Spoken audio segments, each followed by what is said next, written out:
Hola amigos, muchas gracias por estar con nosotros nuevamente.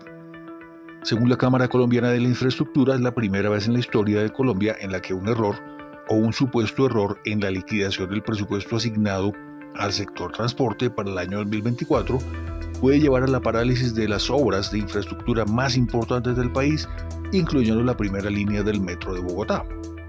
Para explicarlo de otra manera, al aprobar este presupuesto ha quedado una partida de desagregación de 12.5 billones de pesos, es decir, legalmente no se ha especificado el destino de estos 12.5 billones de pesos y en otras palabras, estos proyectos, los más importantes del país, no tienen un compromiso de financiación. Dice en su comunicado titulado Parálisis en la infraestructura de transporte y pérdida de la confianza inversionista, la Cámara Colombiana de Infraestructura, que la no corrección de los hierros del decreto de liquidación del presupuesto asignado al sector transporte pone en jaque proyectos estratégicos como la primera línea del metro de Bogotá, la operación del túnel de la línea e incluso la licitación de la doble calzada Pasto-Popayán.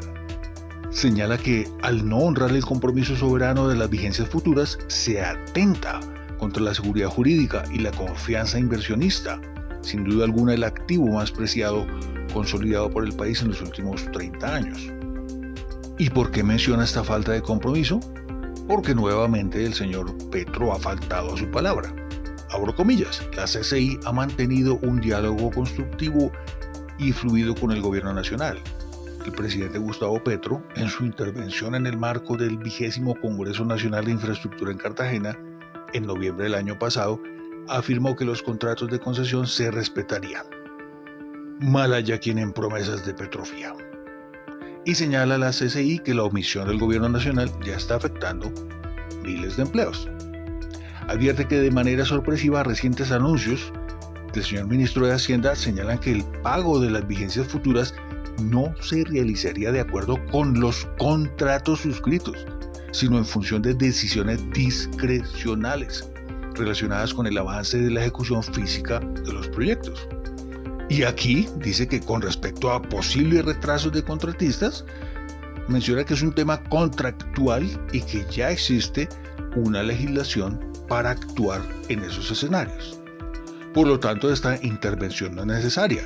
Esta intervención discrecional, es decir, intervención política en una ejecución que debe tener un criterio técnico. ¿Y cuál sería el impacto de estas medidas según la Cámara Colombiana de Infraestructura?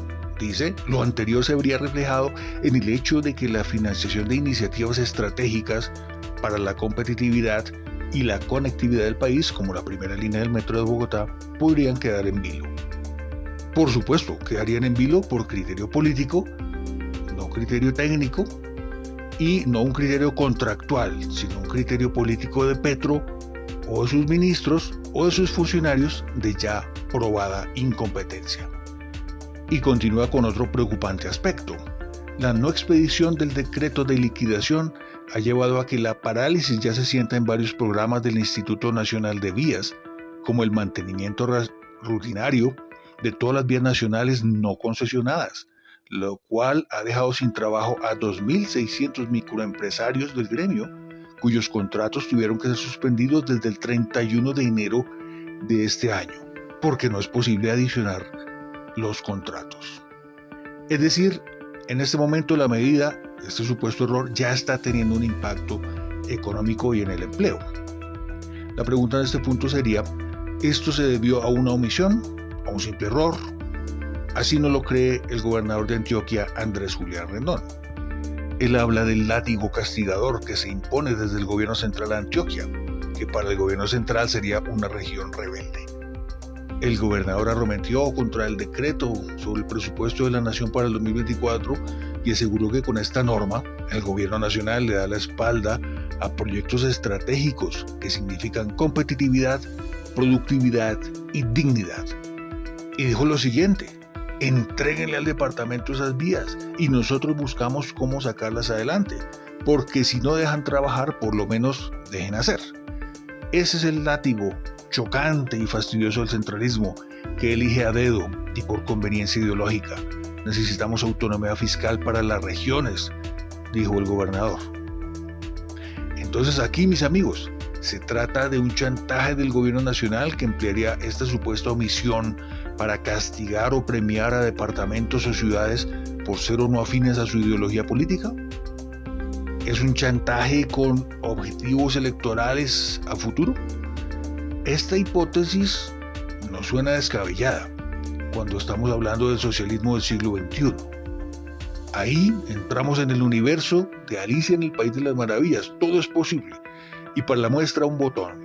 En este video que dejamos etiquetado en este punto, verás que la principal función de la alcaldesa Claudia López fue cambiar el destino de los recursos de Bogotá, que iban principalmente a infraestructura y desarrollo de la ciudad, para llevarlos a la corrupción y al asistencialismo, con miras electorales.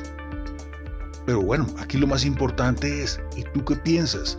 Déjanos saber en los comentarios. No olvides activar la campanita de las notificaciones y suscribirte. Nos vemos en la próxima.